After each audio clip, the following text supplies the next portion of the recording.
오늘 소개해줄 책은 마음을 꿰뚫는 일상의 심리학이라는 책이야. 총 64가지의 심리 법칙에 대한 내용이 정리가 되어 있어. 친구들한테 아는 척하기 좀 좋아. 여기서 누나가 한 5가지 정도 인상적이었던 법칙을 소개해줄게. 일단 첫 번째는 마태 효과. 왜 마태 효과냐면 신약 성경의 마태복음에서 유래된 얘긴데, 어떤 사람이 먼 길을 떠나기 전에 하인 3명한테 금덩이를 주고 떠나. 그래서 주인이 돌아와서 첫 번째 하인이 이렇게 말한 거야. 자기는 주인이 주신 금덩이로 장사를 해서 금 10덩이를 벌었다. 두 번째 하인은 주인님께서 주신 금덩이로 5덩어리를 벌었다. 세 번째 하인은 저는 잃어버릴까봐 금덩이를 땅에 그냥 묻어뒀어요. 그러니까 주인이 세 번째 하인이 가지고 있던 금덩이를 뺏어서 첫 번째 하인에게 줬대. 그러고 말을 한 거야. 무릇 있는 자는 받아 풍족하게 되고 없는 자는 그 있는 것까지 빼앗기리라. 그러니까 이게 어떤 뜻이냐면, 일단 어느 방면에서든 성공하거나 진보하면 더 많은 성공과 진보의 기회를 얻을 수 있다. 잃은 사람은 없어? 난 크게 잃었는데 여기는 좋은 것만 써놨네. 여기는 잃은 게 없다. 별로다. 그러네. 잃은 사람은 없었어. 그 본전이거나 플러스야. 우리는 그런 말 많이 듣잖아. 고난과 고통이 성공을 만들어낸다. 근데 이거는 사실 대중들 사이에 퍼져있는 오류라는 거야. 우리는 종종 역경 속에서 성공한 영웅에 대해서 듣는데 이게 주변에서는 보기 힘든 내용이니까 더욱 널리 퍼질 가능성이 있어. 사실 다수의 성공한 사람들은 모두 성공에서 성공으로 향한다. 이 마태의 효과의 영향 아래 이들의 성공 논리는 그들이 하는 일은 대부분 성공적이었고 그래서 더 성공할 수 있었다가 되므로 너무 평범한 데다 극적인 재미가 없어 입소문이 나지 않았을 뿐이다. 근데 난 이거 맞는 것 같아. 인간의 심리에 거대한 영향을 미치기도 하는 게, 성공한 사람들은 성공했기에 자신감이 가득하고 그 자신감 덕분에 더욱 성공한다. 그러나 실패한 사람들은 실패했기 때문에 열등감을 느끼고 그 열등감으로 더욱 큰 실패를 겪는다. 그래서 그런 말 있잖아. 왜 작은 성공을 쌓아가는 게 되게 중요하다고. 그래서 목표를 되게 처음에 작게 설정을 해서 그것들 성공하는 그런 경험을 축적해가지고 거대한 성공을 하게 되는? 그래서 이게 좀 인상 깊었어. 두 번째는 말파리 효과.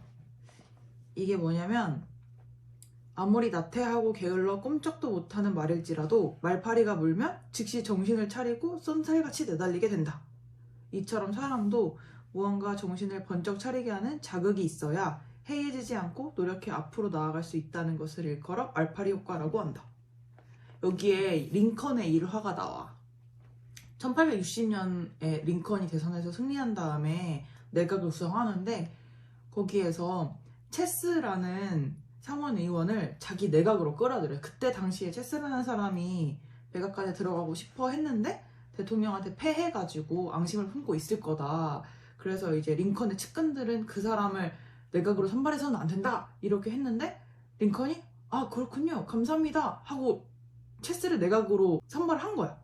레몬트가 링컨한테 인터뷰를 해. 왜 계속 적을 자신의 내각에 배치하는 것입니까? 그러니까 링컨이 대답하는 거 대신에 한 가지 이야기를 들려줬대. 링컨이 어렸을 때 형이랑 농장에서 옥수수밭을 경작했는데 그때 게으름은 피우던 말이 갑자기 쏜살같이 내달리기 시작했대. 그래서 링컨이 좀 이상해가지고 살펴보니까 큰 말파리 한 마리가 말의 몸에 붙어있는 것을 발견한 거야. 그래서 말파리를 잡아서 떨어뜨린 거지.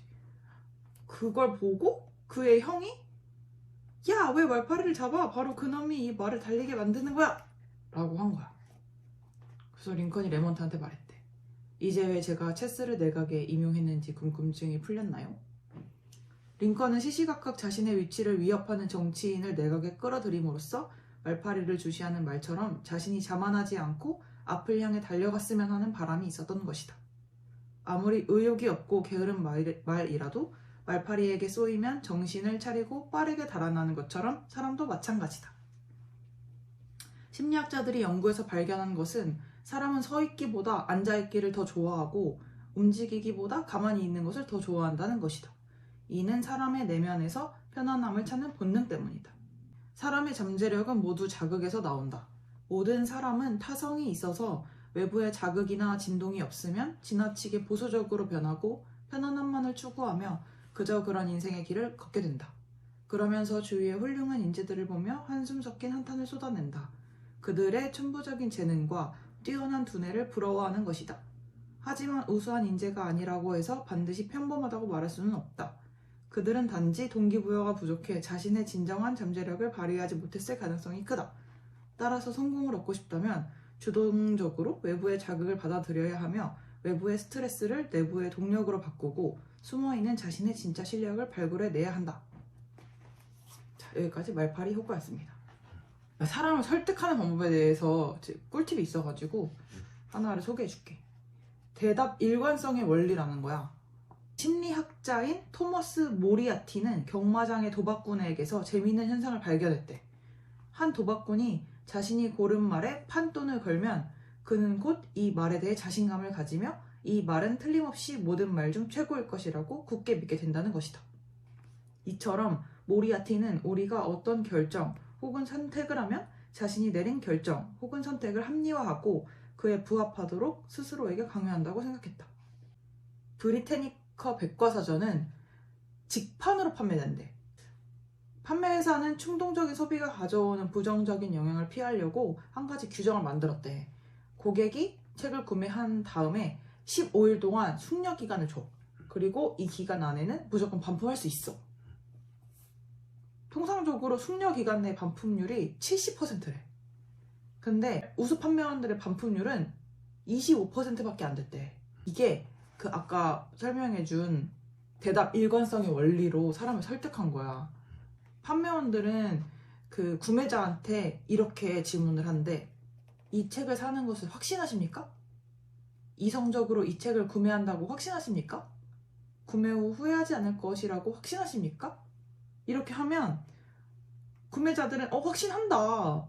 그렇게 자기가 얘기를 했잖아. 그러니까 자기 말을 지키기 위해서라도 반품을 안 한다는 거야. 고객 스스로가 약속하게 했고 고객 스스로가 자신을 설득하도록 만들었다. 고객은 반드시 스스로 한 약속과 자신의 행동을 일치시켜야 하기 때문이다. 그래서 여기서 말하는 제일 좋은 설득의 기술은 설득하는 과정 그 자체가 아니다.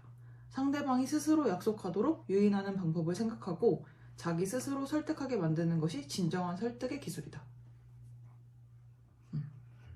다음은 자이가르닉 효과라고 하는 건데 1920년대 독일의 심리학자 자이가르닉이 이 효과를 발견했어. 기억력과 관계 있는 한 가지 실험을 진행한 적이 있는데 그녀는 피실험자들에게 22개의 간단한 일을 요구했는데 이 일들에 필요한 시간은 대체로 비슷했고 일반적으로 몇 분 정도가 소요될 뿐이었다. 이 22개의 일은 두 그룹에게 나누어졌다. 그중 한 그룹은 일을 다 끝내도록 허락된 반면 다른 그룹은 일을 다 끝내기 전에 저지당했다. 얼마 지난 다음에 자이가르닉은 피실험자들한테 그들이 했던 22가지 일이 각각 뭐였는지를 기억하도록 요구를 했어.